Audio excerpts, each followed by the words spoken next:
अस्सलामुअलैकुम। आज हम बनाएंगे आलू की एक ऐसी मज़ेदार रेसिपी जिसे आप एक बार बना के खा लें तो आपका दिल बार बार बनाने को करेगा। आप इसे पूरी से, रोटी से या परोठे के साथ खा सकते हैं। पसंद आए मेरे चैनल वेज विद फेम को सब्सक्राइब कर लें, बेल आइकन जरूर प्रेस करें। मिक्सर के जार में डालिए 250 ग्राम दही। दही खट्टा ले लें।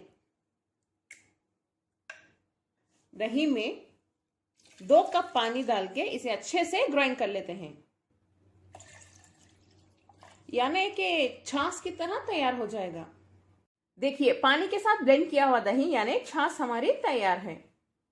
सबसे पहले एक पैन में हम 2 टेबलस्पून घी गरम कर लेते हैं।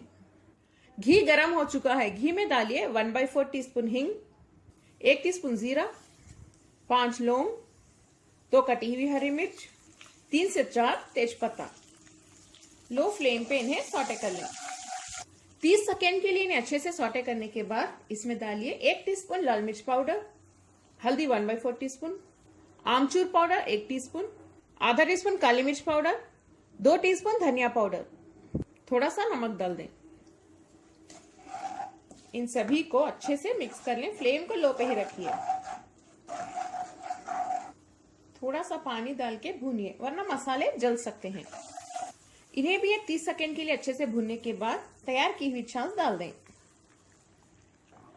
छाछ डालने के बाद इसे अच्छे से मिक्स करते रहिए।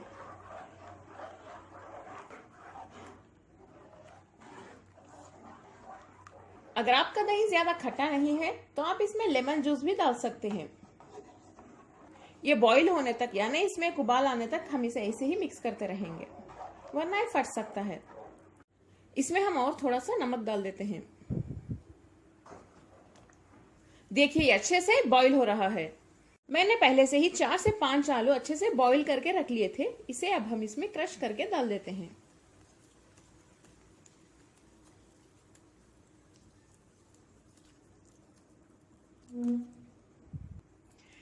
ये मजेदार आलू करी यानी पोटैटो करी को आप पूरी के साथ या रोटी के साथ खा सकते हैं। बहुत टेस्टी बनती है ये। आलू डालने के बाद इसे फिर से अच्छे से मिक्स कर लेते हैं। इसमें थोड़े से बारीक कटे हुए धनिया के पत्ते भी डाल देते हैं, बहुत अच्छी खुशबू आएगी। इस पर लिड बंद करके थोड़ी देर इसे पकने के लिए रख देते हैं। जैसे ये पकना स्टार्ट हो जाए फ्लेम को लो पे रख दें। इसके ऊपर लिड बंद करके इसे हम एक 5 मिनट के लिए लो फ्लेम पे पका लेते हैं। 5 मिनट हो चुके हैं। हमारी बहुत ही ज्यादा जबरदस्त राजस्थानी पोटैटो करी अब तैयार है। फ्लेम बंद कर दें। अगर आपको ये और थोड़ी सी गाढ़ी चाहिए तो एक और 5 मिनट पकाइए। वैसे भी ठंडा होने के बाद ये थोड़ी सी गाढ़ी हो जाएगी।